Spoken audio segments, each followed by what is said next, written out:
بالله من الشيطان الرجيم بسم الله الرحمن الرحيم كم أهلكنا من قبلهم من قرن فنادوا ولا تحين مناص. سورہ مبارکہ صاد ورس نمبر 3 جس میں ارشاد قدرت ہو رہا ہے کہ کم اہلکنا، کم کتنے ہی اس کا اردو میں معنی ہوگا. عربی زبان سے آشنائی رکھنے والے افراد جانتے ہیں کہ کم در حقیقت تعداد کو بیان کرنے کے لیے کنایتاً استعمال کیا جاتا ہے عربی زبان میں، اور اس کے دو قسم کے استعمالات ہوتے ہیں. کبھی تو یہ سوال کرنے کے لیے آتا ہے جب کسی تعداد کے بارے میں سوال کرنا ہو، یعنی اس کو ہم عربی میں کہیں گے کم استفہامیہ ہوتا ہے. اور کبھی کبھی کسی تعداد کے بارے میں خبر دینے کے لیے آتا ہے کہ تعداد کتنی تھی، یعنی کبھی تعداد پوچھنے کے لیے، کبھی تعداد بتانے کے لیے. اور جب تعداد بتانے کے لیے استعمال ہو رہا ہو تو تب ہم کہتے ہوتے ہیں یہ کم خبریہ ہے، یعنی تعداد کے بارے میں خبر دے رہا ہے. اور جب کم خبریہ ہوتا ہے تو عمومی طور پر اس کی ایک نشانی ہوتی ہے، یعنی جب کم تعداد کو خود بیان اور ایکسپلین کر رہا ہوتا ہے تو وہ یہ ہوتا ہے کہ اس کے بعد جو اس کی تمیز ہوتی ہے، یعنی عربی زبان کے سے آشنا لوگ جانتے ہیں کہ اس سے پہلے ایک جو حرف ہے من استعمال ہوتا ہے، جیسا کہ یہاں پر بھی آیا کم اہلکنا من قبلہم. تو یہاں من آنے سے ایک بات پتہ چل جاتی ہے کہ یہاں کم تعداد بتلانے کے لیے آیا ہے، خبر دینے کے لیے آیا ہے، پوچھنے کے لیے نہیں آیا. تو قرآن مجید اس آیا میں خبر یہ دے رہا ہے کہ کم کتنے ہی اہلکنا ہم نے ہلاک کیا جن کو. کب بھلا؟ من قبلہم، ان سے قبل. کم اہلکنا من قبلہم، کتنے ہی لوگ ہیں، کتنے ہی کیا ہیں جن کو ہم نے ان سے قبل ہلاک کر دیا. وہ کیا چیزیں تھیں؟ من قرن. من کا مطلب سے ہوتا ہے اور قرن کا معنی ایک زمانے کے لوگ، کسی ایک زمانے میں رہنے والے لوگ، جس کو عمومی طور پہ ہم امت کہتے ہیں. امت حضرت موسیٰ، یعنی اس زمانے میں جو ایک خاص زمانہ تھا اس میں رہنے والے لوگ امت حضرت موسیٰ ہوں گے. تو قرن سے مراد یہ ہوتا ہے کہ کسی ایک خاص زمانے کے افراد. اس کی جو جمع ہے پلورل قرون آتا ہے، اور وہ بھی قرآن مجید میں استعمال ہوا ہے، جیسا کہ سورہ یونس میں یہ لفظ استعمال ہوا کہ وَلَقَدْ أَهْلَكْنَا الْقُرُونَ مِنْ قَبْلِكُمْ، یعنی ہم نے تم سے پہلے کئی قوموں کو تباہ کر دیا، کئی امتوں کو تباہ. یہ جناب یونس کی امت سے خطاب ہو رہا تھا کہ تم یونس کی امت اور تم سے پہلے بھی ہم نے کتنی امتوں کو ہلاک کر دیا ہے. سو من قرن کا مراد یہاں معنی جو ہوگا وہ ہوگا امتیں، ایک زمانے کے افراد، یعنی ایک نبی کی ماننے والی امت. کم اہلکنا من قبلہم من قرن، ہم نے ان سے قبل کتنی ہی قومیں ہلاک کر دی ہیں. فنادو، جب ہم انہیں ہلاک کرتے ہیں تو کیا کرتے ہیں؟ ندا دیتے ہیں. اچھا، ندا میں کا جو معنی ہوتا ہے اوریجنلی اس کا معنی یہ ہوتا ہے رفع الصوت، یعنی بلند آواز نکالنا، اونچی آواز سے پکارنا. عام آواز نہیں بلکہ بلند آواز. چونکہ آپ دیکھیں نا خود جب حضرت موسیٰ علیہ السلام سے خالق کائنات نے گفتگو کی تو خود قرآن یہ کہتا ہے کہ وَإِذْ نَادَى رَبُّكَ مُوسَىٰ، کہ جب تمہارے رب نے موسیٰ علیہ السلام سے بات کی. اور خود اسی سے ایک نتیجہ یہ نکالا جاتا ہے کہ انبیاء سے تو تمام انبیاء سے اللہ نے گفتگو کی ہے. اللہ کا پیغام انبیاء کے پاس بصورت وحی آتا ہے، یعنی اللہ کلام کرتا ہے ان سے. تو جناب موسیٰ کو کلیم اللہ کیوں کہتے ہیں؟ تو سارے انبیاء کلیم اللہ ہوئے، چونکہ پروردگار تو ان سے بات کرتا ہے. اگر پروردگار ان سے بات نہیں کرتا تو وہ رسول یا نبی کے عنوان سے ہیں جب اللہ کا ان سے بات ہی نہیں ہے، پیغام ہی نہیں ہے ان کے پاس. تو وہاں فنادو، یہ رب جو فرق ہے موسیٰ علیہ السلام کے کلیم اللہ ہونے میں اور دوسرے انبیاء کے کلیم اللہ نہ ہونے میں، کہ خالق کائنات نے با آواز بلند ندا کی صورت میں حضرت موسیٰ سے بات کی ہے، جبکہ باقی انبیاء کے پاس جو وحی آتی ہے یا پروردگار کا کلام ان تک پہنچتا ہے وہ دیگر سورسز کے ساتھ پہنچتا ہے، وہ دیگر انداز میں پہنچتا ہے. با آواز بلند ان کو یہ اللہ کا پیغام یا آواز نہیں آ رہی ہوتی ہے. سو فنادو کا معنی کیا ہے؟ بلند آواز سے. جیسے میں نے کہا رفع الصوت وظہورہ، کہ آواز کو بلند کرنا، آواز نکالنا. اسی لیے سورہ جمعہ کو جب ہم پڑھتے ہیں تو ہم اس میں کیا پڑھتے ہیں؟ اذا نودی للصلاۃ من یوم الجمعۃ، جمعہ کے دن تمہیں ندا پکار دی جائے گی، اذان بلند ہوگی. اسی طریقے سے جو وَإِذْ نَادَيْتُمْ إِلَى الصَّلَاةِ سورہ المائدہ میں ہے کہ جب تمہیں نماز کی طرف بلایا جائے. اب نماز کا بلانا یعنی اذان، چونکہ آواز اس میں نہایت بلند ہوتی ہے لہٰذا اس کو ہم ندا کہتے ہیں۔ ایک دفعہ حضرت موسیٰ علیہ الصلوۃ والسلام نے بھی خدا سے یہ سوال کیا تھا کہ یا رب اقریب انت فاناجیک ام بعید فانادیک، پروردگارا تو میرے بہت قریب ہے تو میں تم سے مناجات کرنا چاہوں گا۔ مناجات یعنی جس کو آپ کہہ لیں پرسن ٹو پرسن، وہ رازدارانہ گفتگو۔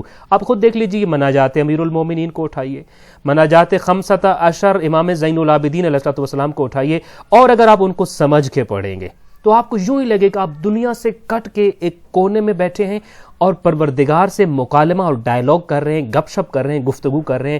دیر از نو ادر پرسن، بس آپ ہیں اور آپ کا رب ہے۔ مناجات کی خاصیت یہی ہوتی ہے کہ آپ اور آپ کا مخاطب زمزمہ کر رہے ہوتے ہیں، رازدارانہ گفتگو کر رہے ہوتے ہیں، تنہائی میں بات کر رہے ہوتے ہیں، ان کو ہم مناجات کہتے ہیں۔ تو جناب موسیٰ علیہ الصلوۃ والسلام کا سوال یہ تھا، یا رب انت قریب منی، تو میرے چونکہ شہ رب سے قریب ہے، تو کہتا ہے فاناجی کا، میں تم سے مناجات کیا کروں، جب تمہیں دیکھتا ہوں کہ تو میرے کتنے قریب ہے تو میرا دل کرتا ہے میں مناجات کروں۔ ام بعید منی فانادی کا، لیکن جب موسیٰ اپنے آپ کو دیکھتے ہیں تو دیکھتے ہیں پروردگار سے بہت دور ہیں، تو کیا تو مجھ سے دور ہے میرے حساب سے؟ تو فانادی کا، پھر میں ندا دیا کروں، بلند آواز سے بات کیا کروں۔ اگرچہ میرا موضوع گفتگو وہ نہیں ہے، لیکن فنادو یہ معنی ہم اس لیے بیان کر رہے ہیں چونکہ اس آیا کی سمجھ تب آئے گی جب ہم فنادو کی ڈیپ میننگ سمجھتے ہوں گے۔ حضرت موسیٰ علیہ السلام کے سوال کے جواب میں پروردگار نے بالکل ایک ڈیفرنٹ ڈائمنشن سے اور نئے اینگل سے بات کرتے ہوئے کہا کہ یا موسیٰ انا جلیس و من ذکرنی، موسیٰ یہ ڈیپینڈ کرتا ہے جو بات مجھ سے کر رہا ہے اس کے اوپر، اس لیے کہ انا جلیس، جلیس کا عام معنی ہوتا ہے ہم مجلس ہونا، یعنی ہم دو چار لوگ بیٹھے ہوتے ہیں نا، تو وہ ان میں سے کسی ایک کی کال آتی ہے تو وہ کہہ سکتا ہے کہ میں فلاں کا اس وقت جلیس ہوں، یعنی فلاں کی مجلس میں بیٹھا ہوا ہوں، فلاں کے ہمراہ بیٹھا ہوا ہوں، اس کی نشست میں بیٹھا ہوا ہوں۔ پروردگار یہ کہتا ہے انا جلیس ہو، میں جلیس بن جاتا ہوں، کس کا؟ من ذکرنی، جو بھی میرا ذکر کرتا ہے میں اس کا ہم مجلس بن جاتا ہوں۔ اسی لیے زیادہ ریکمینڈ یہ کیا جاتا ہے کہ پروردگار سے مناجات کی جائیں۔ فنادو، بلند آواز سے پکارنا، ابھی انشاءاللہ اس کا معنی ہمیں کلیئر ہو گیا ہوگا۔ وَكَمْ كَمْ أَهْلَكْنَا مِنْ قَبْلِهِمْ مِنْ قَرْنٍ، ان سے پہلے ہم نے جن امتوں کو تباہ کیا وہ بہت زیادہ تعداد میں تھیں، یہ خبر دی۔ فنادو، جب ہم انہیں ہلاک کرتے تھے پھر وہ بلند آواز سے ہمیں پکارتے تھے، ندائیں دیتے تھے، چیخ و پکار کرتے تھے، آہو بکا کرتے تھے۔ وَلَاتَ حِینَ مَنَاس، وَلَاتَ یہ جو ورڈ ہے اس میں تا اضافی ہے، عربی زبان میں سم ٹائمز آپ کوئی ایک لیٹر کسی جگہ پہ اضافی لگاتے ہوتے ہیں تو اس سے ایک ردھم بنتا ہوتا ہے۔ سو یہاں تا کے بارے میں اگرچہ دو قول ہے لیکن مشہور قول یہ ہے کہ تا یہاں پر اضافی ہے۔ اصل میں لفظ تھا ولا یا لیسا، لا کا مطلب ہوتا ہے نہیں کے لیے آتا ہے، نفی کے لیے آتا ہے، اور نہیں ہے، کیا نہیں ہے یا نہیں تھا۔ حین، حین کا معنی ہوتا ہے وقت، اور وقت نہیں تھا، کس چیز کا وقت نہیں تھا جب وہ ندائیں دے رہے تھے اور آہو بکا کر رہے تھے؟ مناسن، مناس کا وقت نہیں تھا۔ اچھا، مناس کا جو ورڈ ہے اصل میں اس کا جو روٹ لیٹرز ہیں وہ نون، واو اور صاد سے نکلا ہے، اور اس کا معنی یہ ہوتا ہے کہ کسی ایک چیز کی طرف جاتے ہوئے اس چیز سے، اس کام سے ہٹ جانا، اس سے پھر کر کسی اور چیز کی طرف پناہ لے لینا۔ چونکہ پناہ انسان تبھی لیتا ہے جب کہیں کسی کام سے جا رہا ہوتا ہے، جاتے جاتے اچانک کچھ ایسا حادثہ پیش آتا ہے، کچھ ایسے حالات آتے ہیں کہ پھر اس کو اپنے مقصد کو چھوڑ کے کسی دوسری چیز کی طرف لپکنا پڑتا ہوتا ہے، تو ہم کہتے ہیں ہم نے پناہ لے لی ہے۔ یہ ایک خاص ڈگر پہ چل رہے تھے، یہ ایک خاص اپنی روش پہ چل رہے تھے، وہ باغیانہ روش پہ چل رہے تھے، مگر جب ہمارا کم اہلکنا کا نقارہ بجا اور ان کے اوپر عذاب آیا تو پھر انہوں نے کیا کیا؟ پہلی بات تو یہ آہو بکا کی، اور آہو بکا کرنے کے بعد مناس کا ورڈ یہ بتا رہا ہے کہ اپنے جس پیٹرن اور جس طریقہ کار پر چل رہے تھے اسے فوراً پچھتا کے مڑ گئے، واپس آنا چاہا، انہوں نے پناہگاہ کی طرف آنا چاہا۔ وَلَا تَحِینٍ، لیکن وقت نہیں تھا، اب پناہگاہ بند ہو چکی تھی، پناہگاہ کلوز ہو چکی تھی، اب اس پہ انٹر ہونے کا وقت ختم ہو چکا تھا۔ اس پوری آیا کا ترجمہ اس طرح سے ہو جائے گا کہ ہم نے ان سے پہلے کتنی قومیں ہلاک کر دیں، بس عذاب کے وقت وہ پکارنے لگیں مگر وہ وقت خلاصی کا نہ تھا، پناہ ملنے کا وقت نہ تھا۔ اچھا، اب ہم اس کو انشاءاللہ تعالی آیا ہم نے تقریباً اس کے ورڈز کو سمجھ لیا۔ دو تین پیغامات جو خاص طور پہ ہم نے انشاءاللہ تعالی اس آیا سے سمجھنے ہیں۔ پہلی بات تو یہ ہے کہ کم اہلکنا، یہاں پر جیسے میں نے کہا یہ خبر دینے کے لیے آیا ہے، لیکن خبر دیتے ہوئے یہ تعداد نہیں بتائی ہے، بلکہ ایک جنرل سٹیٹمنٹ دیا ہے کہ ہم نے ان سے پہلے کتنی ہی قوموں کو تباہ کر دیا تھا۔ یہ خود سٹیٹمنٹ در حقیقت انسان کو تاریخی حوادث کی طرف متوجہ کر رہی ہے، اور در حقیقت یہ جو الفاظ کی ترکیب ہے اور سٹرکچر ہے، یہ انسان کو دعوت دے رہا ہے کہ اٹھو، آنکھیں کھولو اور تاریخ کے دریچوں میں جھانک کر پرانی امتوں کے حالات ضرور پڑھو۔ وہ حالات پڑھ کر تمہاری تربیت ہوگی۔ تمہاری تربیت کا ایک چیپٹر پرانی امتوں کے اجڑی ہوئی بستیوں اور آبادیوں میں پڑا ہوا ہے، اس چیپٹر اور اس ورک کو جب پڑھو گے تو اس سے تمہاری تربیت کا بہت بڑا سامان تمہارے ہاتھوں میں میسر ہوگا۔ پہلی بات جو اس آیت سے ہم نے سمجھنی ہے، جب کبھی ہمیں یہ لگے کہ شاید ہم رستے سے بہت دور چلے گئے ہیں، چند ایک چیزیں ایسی ہیں جو جلدی سے ہمارا سفر واپسی پہ رستے کی طرف طے کروا دیتی ہیں۔ ان میں سے ایک چیز پرانی امتوں کے واقعات ہیں، اور خصوصی طور پہ وہ واقعات اور حوادث جو قرآن مجید نے اپنی آیات کے اندر سمو لیے اور جن کا تذکرہ قرآن مجید میں آیا ہے۔ پہلی بات جو ہم نے انشاءاللہ تعالی یہ سمجھنی ہے۔ دوسری بات فنادو، جس کا ہم نے اتنی طول اور تفصیل سے معنی آپ کو بتایا ہے، یہ ایک لفظ در حقیقت پچھلی آیا کے ساتھ بڑی تفصیل سے ملتا ہے۔ آپ کو یاد ہوگا پچھلی آیا میں ہم نے بتایا تھا کہ 2 گناہ ایسے ہیں جو امام وقت اور اپنے وقت کے نبی کے خلاف کھڑا کر دیتے ہوتے ہیں اور انسان پھر خدا سے دور ہو جاتا ہے۔ ان میں سے ایک گھمنڈ اور تکبر تھا، اور دوسرا مخالفت اور تعصب تھا۔ یہاں یہ بتایا جا رہا ہے فنادو، یہ در حقیقت اس تکبر کے بعد کی منزل ہے، یعنی اس کا معنی یہ ہے کہ غرور چاہے جتنا ہی تگڑا اور سخت اور بلند کیوں نہ ہو، ایک زمانہ آتا ہے کہ وہ ٹوٹ جاتا ہے، اور جب غرور ٹوٹتا ہے تو کس چیز میں بدل جاتا ہے؟ نالہ و فریاد میں بدل جاتا ہوتا ہے۔ فنادو، وہی والے جو کفرو والے تھے، فنادو، آپ پکارنے لگے، یعنی یہ نتیجہ ہے کس کا؟ تکبر اور غرور کا۔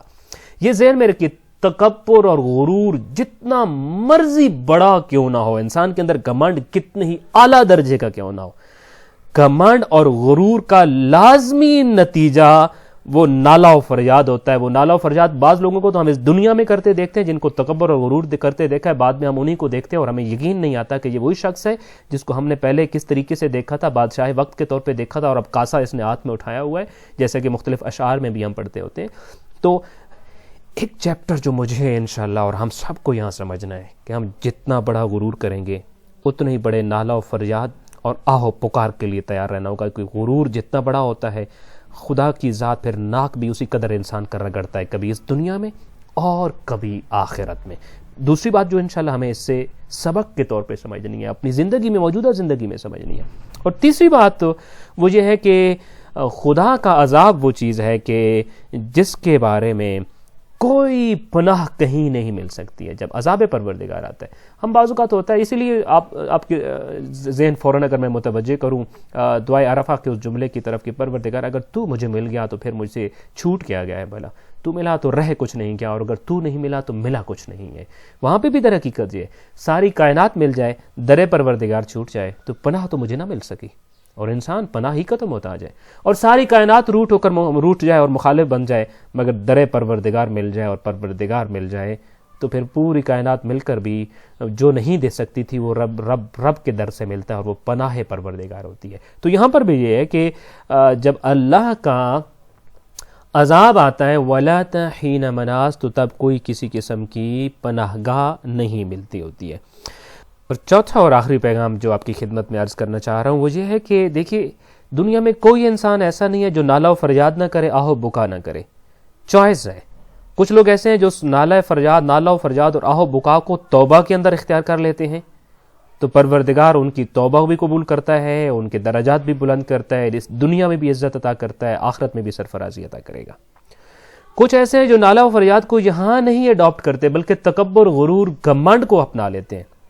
قرآن یہ کہتا ہے کہ تم کیا سمجھتے ہو کہ یہ نالہ و فریاد نہیں کریں گے؟ نہیں، بالآخر انہوں نے بھی آہ و بکا کرنا ہے، انہوں نے بھی نالہ و فریاد کرنا ہے، مگر جگہ بدل جائے گی۔ یہ نالہ و فریاد تب کریں گے جب موت کے آثار نظر آ جائیں گے، مگر موت کے آثار نظر آنے کے بعد، جیسے کہ ابھی میں نے کہا، نالہ و فریاد کا جو توبہ کا دروازہ ہوتا ہے وہ بند، پناہ گاہ کا دروازہ بند ہو چکا ہوتا ہے۔ کچھ لوگ ایسے ہیں جو توبہ کی صورت میں پناہ گاہ کھلی ہوتی ہے تو نالہ و فریاد کرتے ہیں اور تو اس پناہ گاہ کے اندر چلے جاتے ہیں۔